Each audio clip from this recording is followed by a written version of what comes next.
At the ripe old age of 25, I finally feel like an adult. It's not like I reached a milestone and earned an achievement. You are now an adult too! Or I leveled up when I turned 25. In reality, I just woke up one day and thought, oh baby, I'm a real boy. I'm a real man. I would imagine that I became an adult from most people's perspectives some time ago, and some others could possibly still probably see me as a child. Though it's only now I can look at myself and feel I've relatively grown enough internally and externally to be considered an adult. Maybe the expectations I've set for myself to pass the threshold of adulthood are quite high, or maybe they're just different. The journey to adulthood began at around 18, preparing to start my engineering undergrad at the University of Warwick. Naturally, you learn a lot when your freedoms exponentially increase overnight. I definitely took advantage of that somewhat, though at the time, I didn't contemplate how much of the freedom was merely an illusion. I was on rails, taking me to a predetermined destination, without really giving it much thought. Year 1 ended in a flash, but I was already starting to see the image of the world I had built up in my mind over the years crumble before my eyes. My strengths and weaknesses were together exposed in plain light, and I somehow accepted things as they were and didn't adequately address my shortcomings, dismissing them as something that was just natural byproducts of my strengths. I was right, but I wasn't right enough. One weakness that stood out was that even though I was a sociable person who could get along with just about anyone I chose to, I never knew how to approach turning that friendliness into a closer relationship. The close friends I had got to that point had somehow just gotten lucky, and that is just naturally how it worked for me. Not something I forced or consciously aimed for. Year 2 was quite the polarizing year for me, with just as many good as bad events taking place. I was far more intentionally socially proactive to what I thought was addressing one of my weaknesses, but in reality I was just using my tactical mind to sidestep them. For example, getting more involved in societies so that I could make friends. I did make more friends, but in the same way I had always naturally made friends, which is just a naive way of saying I was leaving it up to the other person to make the concrete moves. In this same year, I was also exposed to socio-political ideas that cracked my worldview, to the point that I was engrossed in these issues that I had never given much thought to before.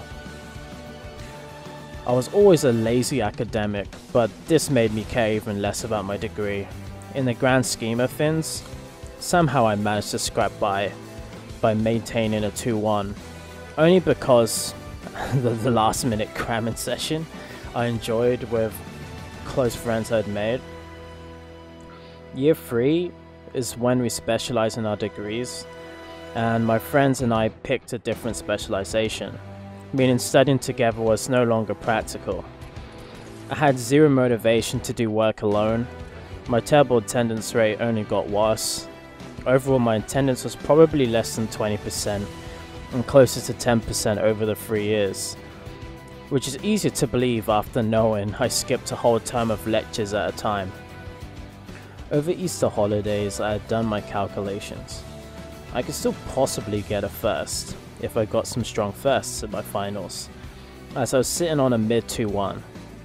But my mental state had deteriorated to the point I couldn't even look at a course book for 30 minutes to digest the information. Even though I had consciously tried, my subconscious had already turned my brain off. I became useless. I was offered antidepressants and the ability to delay my exams till the end of summer, or even the next year. I decided that I was going to decline both, and decided to use alcohol to temporarily medicate myself through till graduation. I do not recommend others do what I did, however for me it was the right choice. Alcohol is a pretty effective short-term tool to get through depression induced by an environment with a near-end date. I knew how alcohol affected me, so that was a better option than experimenting with unknown antidepressants that can fuck with your brain chemistry. In the end, I failed every single one of my finals. I knew I would, as I only turned up but didn't even attempt to pass. In the end, due to my circumstances, my uni still gave me a degree, despite it being a third class. Technically my percentage was high enough for a 2-2 because of my previous grades, but you should fail the degree even if you fail a single final, so I'm grateful they gave me a third. If anything, I felt it looked better than a 2-2, as it somewhat indicates something went wrong. At the time of coming home, I was mentally and physically wrecked, but at least I survived with a degree. Obviously I didn't want to pursue electronic engineering, but software engineering had caught my attention. For 2 years, I was on and off working on my fitness, mental well-being and software development skills while searching for a job.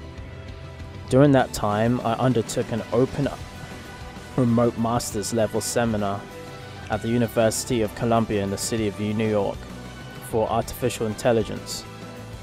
In 3 out of the 4 modules, I averaged 95%, and overall I got 89% for a legit computer science course at master's level at a top 20 university in the world. Needless to say, I felt redempted.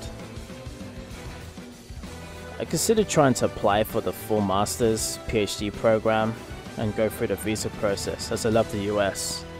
I've even been to their campus before, and it's the easiest ticket to having a great software engineering career in the States. The process was lengthy, so I decided to look for work while I prepared for it. Fortunately, because I already had a high grade, my undergraduate could be overlooked. I got hooked up with an interview for a software engineering apprenticeship at Aviva by a family friend, and made it through to the final day-long interview, in which I thought I performed well, but I wasn't selected. Naturally, I felt defeated, but soon after the company I was recently fired from approached me for a job. I struggled lining up any other job up until that point, so I gladly took it after 2 rounds of basic interviewing and a test. I won't go into details, but I had to move to London to undertake training, and then they would ship us out as seniors to work. Typically your average person takes 3 to 5 years to become a senior, but we had none. Needless to say, the first project at a bank in Scotland was tough, but by the end I felt confident in my technical ability. I even slightly improved my ability in intentionally making friends on the side while I was alone up there. The next project I worked on in London was easy for me, and I actually enjoyed the lockdown forcing my job remote, as I could work half the hours and still meet the expectations of me. Though Rona actually caused the project to not get extended, and I spent the next several months off project stuck in London during lockdown. Although even though I was a bit better at proactively making friends, lockdown limited my options to one flatmate.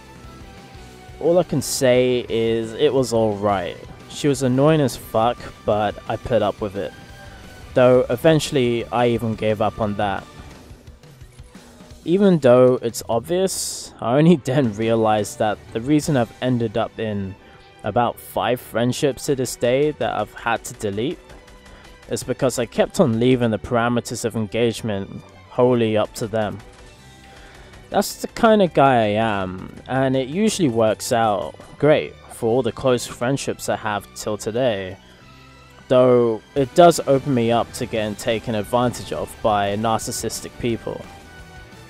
Since I valued my ability to get along with everyone, I would end up putting up with that shit, and in reality was only stroking my own ego to avoid my weakness. Though like most humans I feared rejection, but more specifically how it would shatter the ego I'd built up that I could get along with anyone.